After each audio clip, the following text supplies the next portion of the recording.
আসসালামু আলাইকুম, welcome back to another new video. আজকের এই ভিডিওতে অ্যাডোবি ফটোশপে আমরা যখন ফাইল থেকে ওপেনে ক্লিক করে যখন কোনো ফটো সিলেক্ট করি, অনেক সময় কিন্তু আসে না, কুড নট ওপেন এই টাইপের লেখা আসে। যেমন আমি যদি একটু দেখাই, ওপেন অ্যাজ দিলাম, ওপেনও দিতে পারেন। তারপর মনে করেন আপনি ডাউনলোড করা ছবি হোক বা মোবাইলে তোলা ছবি হোক, অনেক ক্ষেত্রে এই কমন একটা সমস্যা সবারই পড়তে হয়। যেমন আমি যদি একটু দেখাই, এখানে আমি ডাউনলোডে একটা লোগো ডাউনলোড করে রাখছিলাম। তারপর হচ্ছে ডাউনলোড, তারপর আমি এটাকে সিলেক্ট করলাম। দেখেন could not open, see download এই টাইপের লেখা আসছে।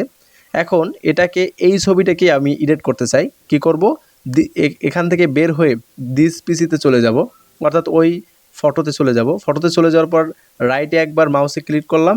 ক্লিক করার পর ওপেন উইথ নামে একটা অপশন দেখতে পাবেন, ওপেন উইথ। তারপর হচ্ছে পেইন্টে একবার ক্লিক করবেন। পেইন্টে ক্লিক করার পরে কোনো কাজ করতে হবে না পেইন্ট দিয়ে, জাস্ট হচ্ছে ফাইলে ক্লিক করবেন, এখান থেকে সেভে ক্লিক করবেন বা সেভ অ্যাজে ক্লিক করবেন। সেভে না হলে সেভ অ্যাজে ক্লিক করবেন, যেহেতু সেভে হচ্ছে না সেভ অ্যাজে ক্লিক করবেন। তারপর জিপিইজি পিকচার হিসেবে এটাকে সিলেক্ট করবেন, পিএনজি যেহেতু সাপোর্ট করে না।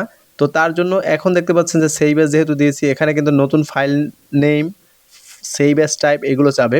তো এখন ফাইল নেমে জাস্ট কী করব, ফাইল নেমে জাস্ট হচ্ছে সবসময় ফটো 1, ফটো 2, ফটো 3 এই টাইপের লিখবেন, তাহলে কিন্তু সমস্যায় পড়তে হবে না। জাস্ট হচ্ছে আমি ফটো 1 লিখে দিচ্ছি। ফটো 1 লেখার পরে 2 লিখে দিলাম।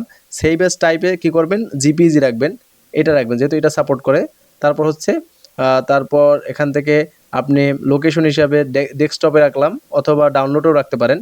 এখান থেকে যে জায়গায় সেভ করতে চান সেটা সিলেক্ট করে সেভে ক্লিক করে দেবেন। সেভে ক্লিক করার পরে পেইন্ট থেকে বেরিয়ে আসবেন।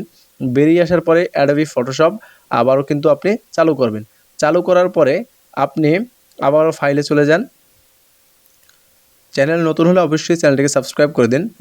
ফাইলে চলে যান। ফাইলে চলে যাওয়ার পরে এখান থেকে ওপেনে ক্লিক করলাম। ওপেনে ক্লিক করার পরে আমি সেভ করেছিলাম ডেস্কটপে, তার জন্য ডেস্কটপকে ক্লিক করলাম। ডেস্কটপে ক্লিক করার পরে একটু ওয়েট, নিচের দিকে রয়েছে, এটা অবশ্যই নিচের দিকে আছে, যেহেতু উপরের দিকে নাই। দেখতে পাচ্ছেন যে নিচের দিকে ফটো 2 নামে যেটা আমি সেভ করছিলাম সেটা কিন্তু চলে আসছে।